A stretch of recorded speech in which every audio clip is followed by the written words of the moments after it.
अब हम करेंगे अर्थमेटिक प्रोग्रेशन क्लास 10th का एक बड़ा ही इम्पोर्टेंट और अच्छा क्वेश्चन है, थोड़ा लॉजिकल भी है। Check whether -150 a term of AP. Check कर रहे हैं कि -150 इस एपी में कहीं आएगा या नहीं। हम एज्यूम कर लेते हैं कि ये आएगा और इसे nth टर्म मान लेते हैं। अगर n कोई नेचुरल नंबर आ जाए तो ये एपी का पार्ट है, वरना नहीं। ठीक है, अगर ये n फ्रैक्शन में आ जाता है तो भी एपी का पार्ट नहीं है, डेसिमल में आ जाता है तो भी एपी का पार्ट नहीं है, नेगेटिव आ जाता है तो भी एपी का पार्ट नहीं है, जीरो आ जाता है तो भी एपी का पार्ट नहीं है। मतलब ये एक नेचुरल नंबर होना चाहिए 1 2 3 4 5 6 7 8 इस तरह से। ठीक है, तो हम यह एज्यूम कर लेंगे late an that is -150 of AP 11 8 5 and so on।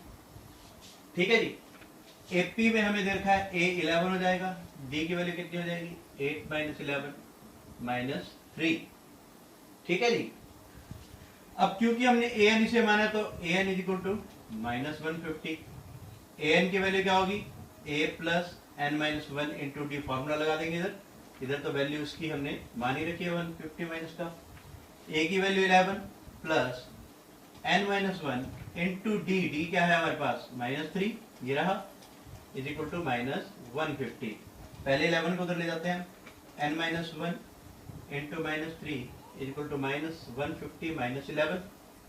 Clear. अब सिंप्लीफिकेशन करते हैं इसकी। सिंप्लीफाई करने के बाद ये आ गया -161।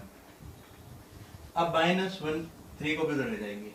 जब ये -3 उधर जाएगा तो डिवाइड हो जाएगा, n-1 is equal to -161 upon -3। Minus से माइनस कैंसिल, और n की वैल्यू क्या आ जाएगी 161/3 प्लस 1।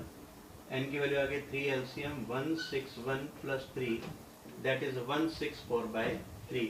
अब क्लियरली हम कह सकते हैं कि n is in fraction. n अगर फ्रैक्शन में है तो एपी का पार्ट नहीं है। सो -150 is not a term of AP. Given AP, खाली एपी नहीं लिखना, गिवन एपी, क्योंकि कहीं ना कहीं किसी ना किसी एपी का तो पार्ट होगा ही। ठीक है, नोट कर लीजिए, ये 6 क्वेश्चन है। पिछले वीडियो में मैं जितने भी क्वेश्चंस प्रैक्टिस करवा चुका हूं उन वीडियोस से उनसे हम 6 क्वेश्चन तक इजीली सॉल्व कर सकते हैं। 6 नहीं, सॉरी 9 क्वेश्चन तक इजीली सॉल्व कर सकते हैं। उस तरह के सभी क्वेश्चन मैंने आपको करवा दिए हैं। आज हम करेंगे कंटिन्यू 10th क्वेश्चन के साथ। ठीक है, तो 10th क्वेश्चन की स्टेटमेंट क्या बनती है, the 17th term of an AP exceeds its 10th term by 7। ये रहा वो क्वेश्चन भी 17th टर्म जो है वो 10th टर्म से 7 ज्यादा है, कॉमन डिफरेंस फाइंड करना। देखो सिंपल सी बात है, let a be the first term and d be the common difference. ये दो चीजें हमने एज्यूम कर ली। अब हम जानते हैं कि यहाँ जो कंडीशन है वो है A17। 17 टर्म जो है उसे हम A17 लिखते हैं, 10th टर्म से जिसे A10 लिखते हैं, 7 ज्यादा तो +7 कर देंगे। कंडीशन अप्लाई करनी है, बस सिंपल सी बात है। अब A17 को हम क्या लिख सकते हैं A + 16D, और A10 को क्या लिखते हैं A + 9D + 7। अगर आपको याद ना हो तो मैं यहाँ याद दिलवा देता हूँ कि AN जो होता है A + n-1 इंटू डी। तो जिससे हमारे पास A17 की वैल्यू है A + 16D और A10 की वैल्यू है A + 9D + 7।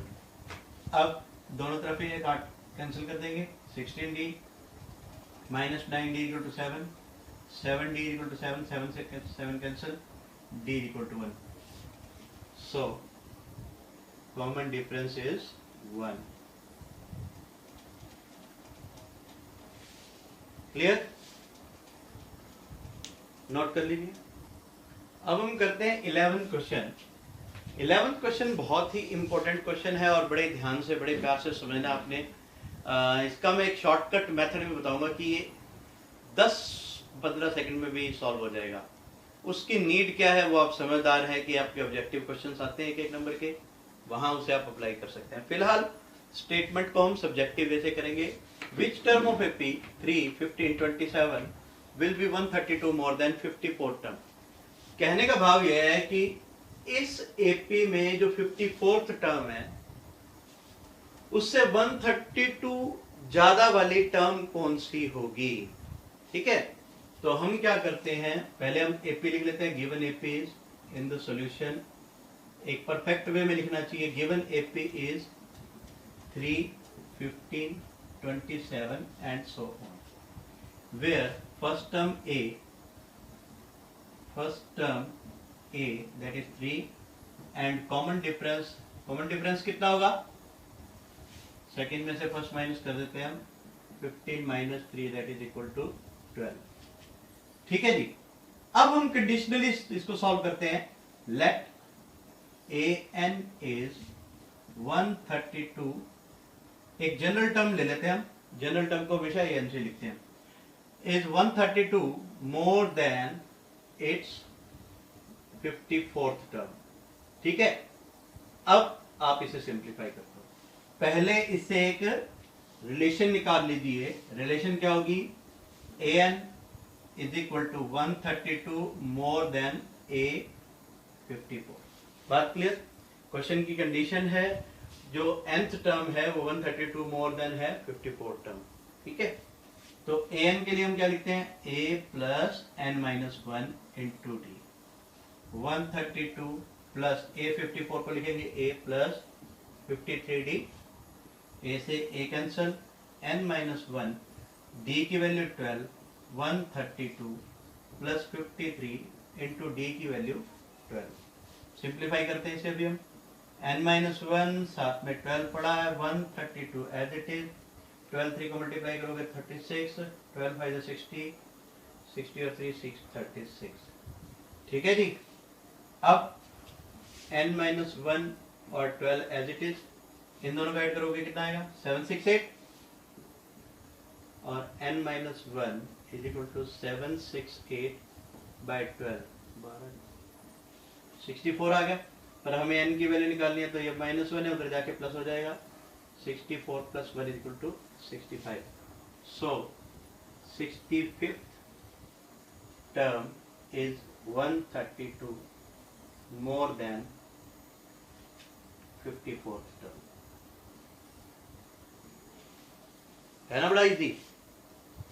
सब्जेक्टिव भी इजी है, सब्जेक्टिव करने में भी 1-1.5 मिनट लगता है, लेकिन अगर ऑब्जेक्टिवली इसको करना हो बिल्कुल शॉर्टकट में, तो ये जो मोर देन वाली टर्म है ना, या मोर देन की जगह कभी लेस देन लिखा हुआ आ जाए तो भी ऐसा भी हो सकता है। लेस देन में क्या करते हैं हम, ये a54 माइनस 132 कर देंगे।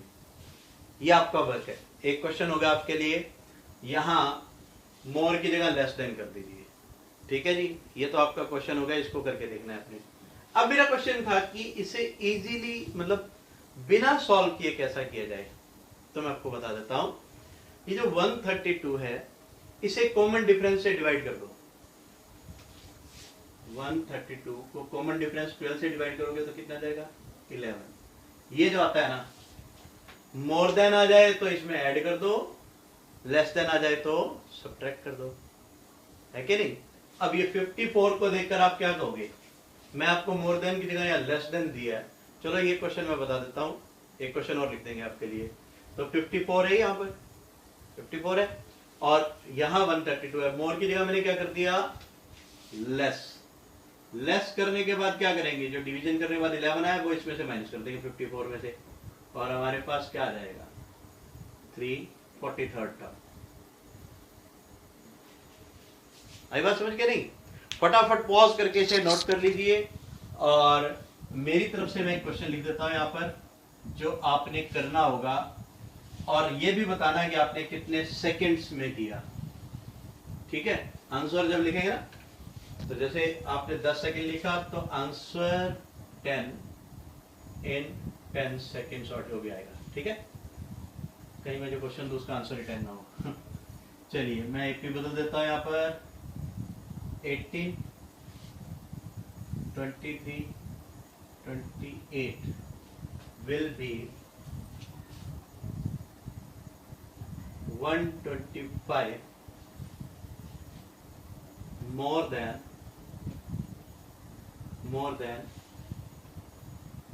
30 सेकेंड टर्म। ये क्वेश्चन आपका रहेगा। Please pause down. क्वेश्चन की स्टेटमेंट रिपीट कर देता हूँ। Which term of 50, 18, 23, 28 will be 125 more than it's 30 second term. चलिए चलते हैं हम अगले क्वेश्चन की ओर। क्वेश्चन नंबर 12 एक्सरसाइज हमारी चल रही है 5.2, है ना। देखो कहता तो different APs has same common difference. दो एपीज का जो कॉमन डिफरेंस है वो सेम है। The difference between their 100 terms is 100। जो उनकी 100वीं टर्म है ना, पहली एपी की भी 100वीं टर्म, दूसरी एपी की भी 100वीं टर्म, उनके बीच में डिफरेंस है 100। कहता फाइंड करो उनकी जो 1000th टर्म है, हजारवीं जो टर्म है, उनके बीच में डिफरेंस क्या होगा। पता है कुछ बच्चे क्या करते हैं, कुछ बच्चे देखते हैं 100 डिफरेंस का जो 100 टर्म्स का डिफरेंस 100 है तो 1000 टर्म्स का जो डिफरेंट होएगा वो 1000 होगा। ऐसा नहीं है मेरे दोस्त, इसे पूरा करना है, पूरा करना है, फिर आपको कंक्लूजन मिलेगा यार ये तो देखो क्या आता है। चलिए सॉल्यूशन पार्ट पे चलते हैं हम। Let A1 be first term of first AP, ठीक है जी। Let B1 be first term of second AP. दो अलग अलग एपी है तो उनकी फर्स्ट टर्म ले ली। डिफरेंस में here D is common difference for both APs, ठीक है जी। हमें क्या दे रखा है, A100 of first AP minus A100 of second AP is equal to 100। A100 क्या होगा, हमारे पास A100 का फॉर्मूला आता है। देखो A100 का क्या फॉर्मूला होगा, A प्लस 99D, जहां A क्या है, फर्स्ट टर्म है।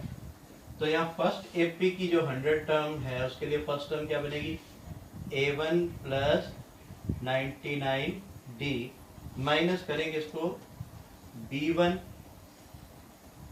प्लस 99D, क्योंकि दोनों की कॉमन डिफरेंस सेम है इसलिए D ही रखा है। इसे ब्रैकेट खोलते हैं हम, A1 plus 99D minus B1 minus 99D is equal to 100। 99D से 99D कट गया, A1 माइनस B1 की वैल्यू आ गई हमारे पास 100। इसको यूज करेंगे हम कहीं ना कहीं। Now what we have to find, we have to find, क्या फाइंड करना है, 1000 of first AP minus 1000 of second AP. ये फाइंड कर रहे हैं हम, ये तो फाइंड करना है। 8000 के लिए क्या करेंगे हम, A1 प्लस 999D माइनस ये B1 प्लस 999D, ये फाइंड करना है हम। चलते हैं स्टेप बाय स्टेप चलते हैं, और ब्रैकेट खोलेंगे यहाँ पर, माइनस B1 माइनस 999D, ये दोनों कैंसिल। यहाँ क्या आ गया, A1 माइनस B1। तो देखो ना 8000 of first AP minus 8000 of second AP, A1 minus B1 ही आ गया। और A1 माइनस B1 क्या है, देखो 100 है, बस ये हमारा डिफरेंस। तो जरूरी नहीं है कि जैसा हमें दिखे वैसा ही हो, कि 100 टर्म्स का डिफरेंस जो है वो 100 है तो 1000 का 1000 होगा, 1000 का 1000 नहीं होगा, वो भी 100 ही होगा। Please pause the video and note it down. चलिए चलते हैं अब हम अगले 13 क्वेश्चन की ओर। क्वेश्चन है how many 3 digit numbers are divisible by 7। 7 से डिवाइड होने वाले कितने नंबर हैं जो 3 डिजिट हैं। वैसे 7 से डिवाइड तो 7, 14, 21 ये सभी होते हैं, लेकिन इन्होंने जो कंडीशन दी है वो 3 डिजिट नंबर्स की दी है। तो 3 डिजिट नंबर्स निकालने के लिए हमें पहले 3 डिजिट नंबर्स पता होने चाहिए। पहले हमारे पास 3 डिजिट नंबर्स कौन कौन से होते हैं? पेपर में ये लाइन लिखने की जरूरत नहीं है जो मैं आपको बता रहा हूं। 3 डिजिट नंबर शुरू होते हैं, 3 digit numbers are 100, 101, 102, 103 up to 999, है ना, 999। इसके बाद इससे पहले जाओगे तो 99 आएगा, वो 2 डिजिट हो जाएगा। इसके बाद जाओगे तो 1000 आएगा, वो 4 डिजिट हो जाएगा। ठीक है, तो अब क्या करें कि हमें चेक करने हैं 7 से डिविजिबल, यही सब कुछ है, 7 से डिविजिबल होने वाले। तो 7 से डिविजिबल होने के लिए हमें सबसे पहले 100 को 7 से डिवाइड करना पड़ेगा। देखो कि होता है 730 नहीं होता, नहीं होता, नहीं होता। चलो इसे हटा देते हैं।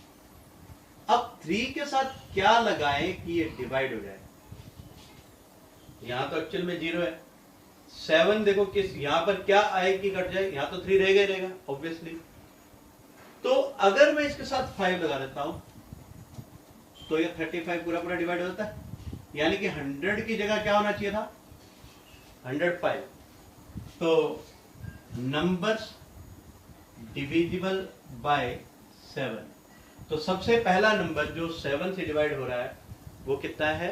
105। इनसे 105, फिर इसमें 7 ऐड करेंगे तो 112, क्योंकि 7 से डिविजिबल है तो अगला नंबर 7 ऐड करके आएगा 119। अब बात आती है लास्ट डिजिट की। इसमें तो हमने यहाँ ऐड किया ना रिमाइंडर को, आपने छोटी क्लासेस में सीखा होगा, आज मेरे से भी सीख लो।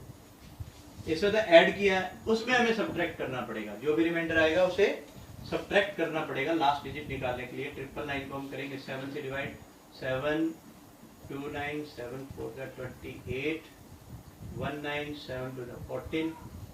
जो भी रिमाइंडर आएगा वो इसमें से माइनस हो जाएगा लास्ट टर्म में से, तो वो बन जाएगा 994।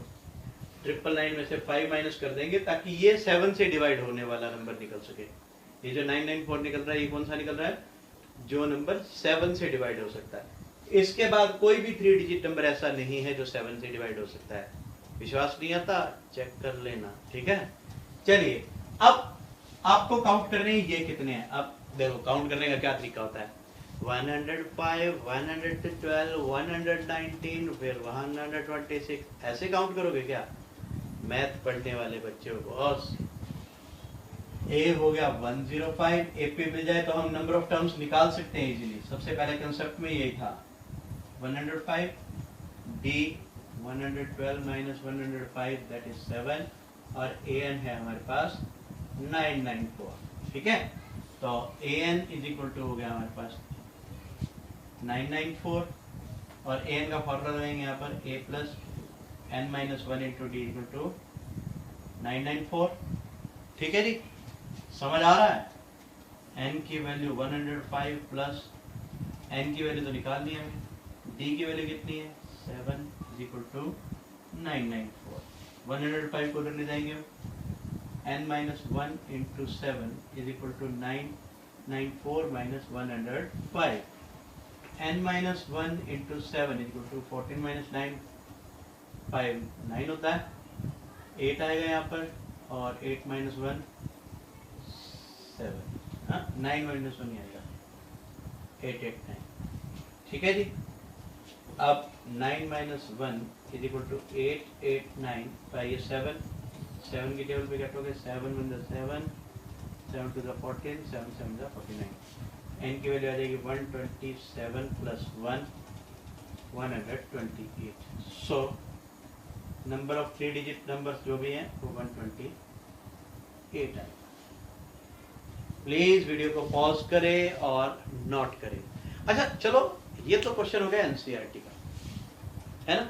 मैं थोड़ा सा क्वेश्चन को घुमा देता हूं। घुमा क्या देता हूं, मैं लिख देता हूं how many 3 digit numbers are not divisible by 7।